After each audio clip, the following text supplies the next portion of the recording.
Hello everyone, स्वागत है आप लोगों का। उम्मीद है कि आप लोग बहुत अच्छे होंगे, आपकी तैयारी बहुत अच्छी चल रही होगी।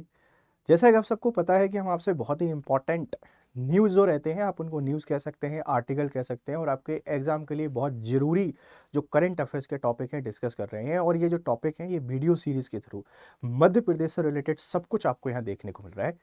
आज हम आपके सामने हाजिर हुए हैं एक ऐसी खबर को लेकर जो मध्य प्रदेश के लिए बहुत ही इंपॉर्टेंट है। मध्य प्रदेश की राज्य की फसल है सोयाबीन, और सोयाबीन के लिए एक सम्मेलन हुआ है, एक समिट हुई है, और ये समिट सीहोर में हुई।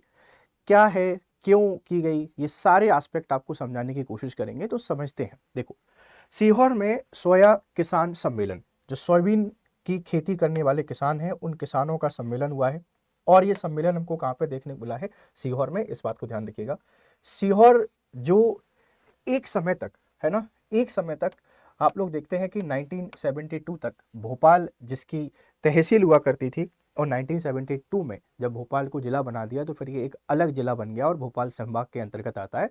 और सीहोर में ही बुधनी पड़ती है, जो शिवराज सिंह चौहान जहाँ से संबंधित है।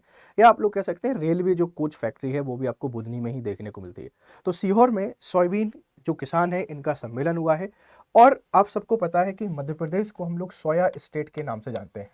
MP, MP known as soya state, soybean राज्य।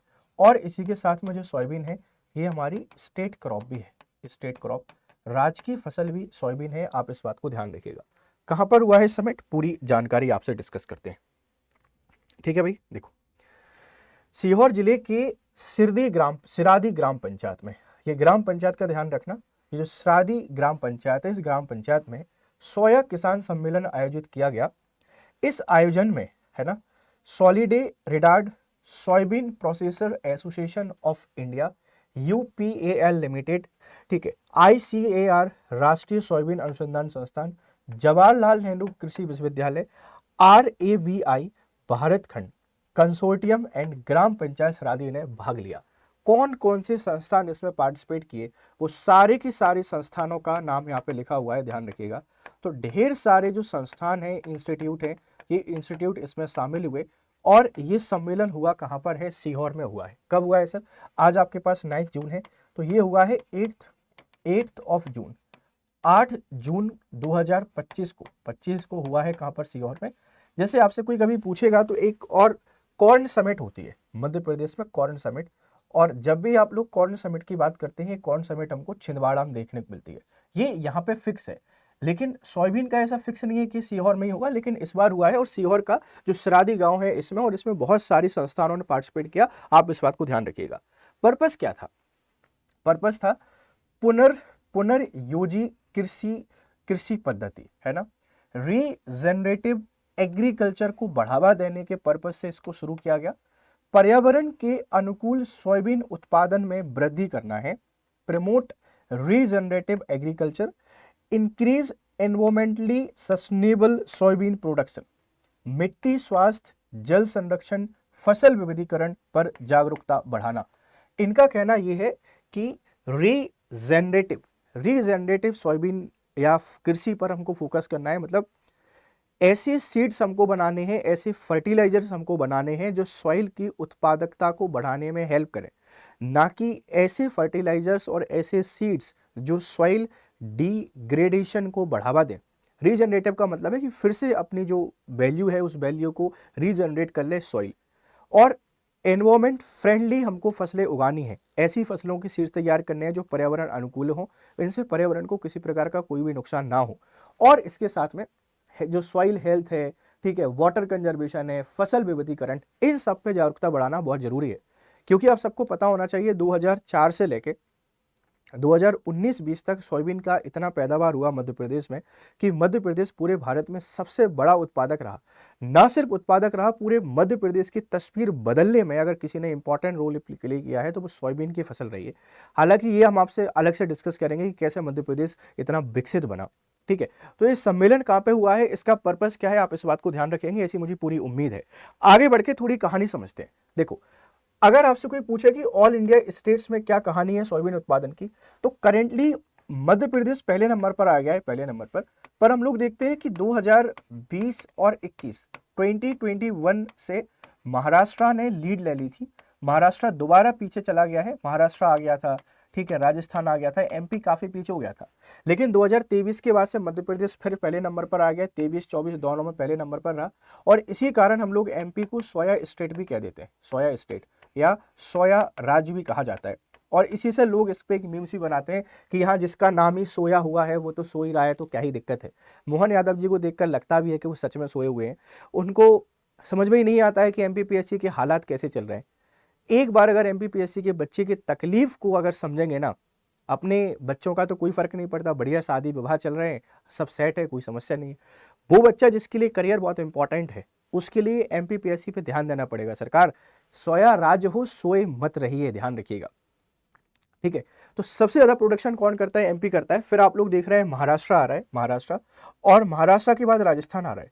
तो पहला, दूसरा, तीसरा और चौथे नंबर पर तेलंगाना है, 5वें पे कर्नाटक है। ये रैंकिंग याद रख लीजिएगा कि ये राज्य हैं जो सोयाबीन का उत्पादन करते हैं, ठीक है।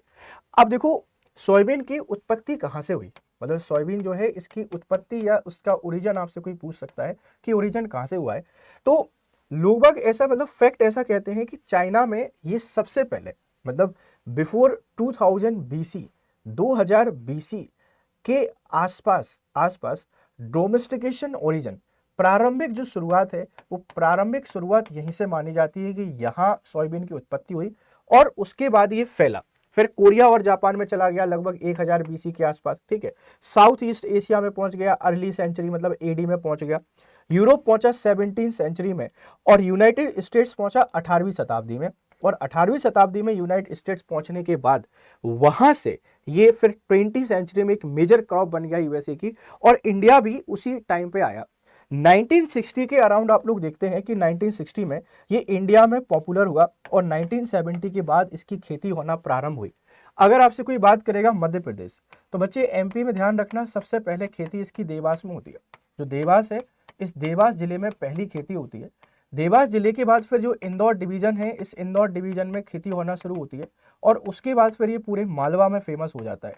और 2000 लगभग 4-5 से इसकी खेती बड़े लेवल पे होना शुरू होती है, और 2008 और 9 वो ईयर है जहां से पूरा मध्य प्रदेश सोयाबीन हो गया। हर जगह आपको सोयाबीन की खेती देखने को मिलती है। सोयाबीन एक खरीफ की क्रॉप है, इस बात को ध्यान रखना। यह एक खरीफ क्रॉप है, मतलब बरसात के मौसम में जून जुलाई में इसको लगाया जाता है और अक्टूबर नवंबर में काट लिया जाता है, इसीलिए प्रॉफिटेबल और कमर्शियल क्रॉप के अंतर्गत आती है, ध्यान रखिएगा। तो कहां पर इसका उत्पादन हो रहा है कि सबसे ज्यादा दुनिया में पहली बार खेती कहां पर हुई? मध्य प्रदेश में सबसे ज्यादा खेती उज्जैन में होती है, प्रोडक्शन भी उज्जैन में ही होता है। कुछ डेटा कहते हैं कि पर हेक्टेयर उत्पादन ग्वालियर में सर्वाधिक होता है। सोयाबीन रिसर्च इंस्टीट्यूट इंदौर में है, और सोयाबीन का जो सरकारी प्लांट है ये उज्जैन में था, अभी वर्क नहीं कर रहा है। और पीपीपी मॉड्यूल पर आधारित सबसे बड़ा प्लांट सिवनी में है, सिवनी गांव का नाम है, वहां पे आपको देखने को मिल जाता है। ये इंपॉर्टेंट इन्फॉर्मेशन थी रिलेटेड टू सोयाबीन, उम्मीद है कि आपको याद रहेगी। इसी के साथ में हम आपसे बात करते हैं, आप अगर एमपीपीएससी की तैयारी कर रहे हैं तो हमारा आरंभ लाइव फाउंडेशन बैच आया है, और इसके एडमिशन क्लोज हो रहे हैं 15 जून को। करना क्या है, स्टडी IQ की वेबसाइट पर जाना है, GS लाइव आपको कोड यूज करना है, और GS लाइव कोड यूज कर लेंगे तो ये कोर्स आपको डिस्काउंटेड प्राइस पे मिल जाएगा। एमपीपीएससी 2026 को टारगेट करके है, और आरंभ 3.0 है, इस बात को ध्यान रखिएगा, बहुत ही इंपॉर्टेंट ये कोर्स है। तो उम्मीद है ये पूरा डिस्कशन आपको समझ में आया होगा, है ना, पूरा डिस्कशन आपको समझ में आया होगा। और ये है हमारा स्टडी IQ का ऑफिशियल चैनल, आप इसको ज्वाइन करें। This is my personal channel. तो thank you very much for discussion, have a nice time, good day.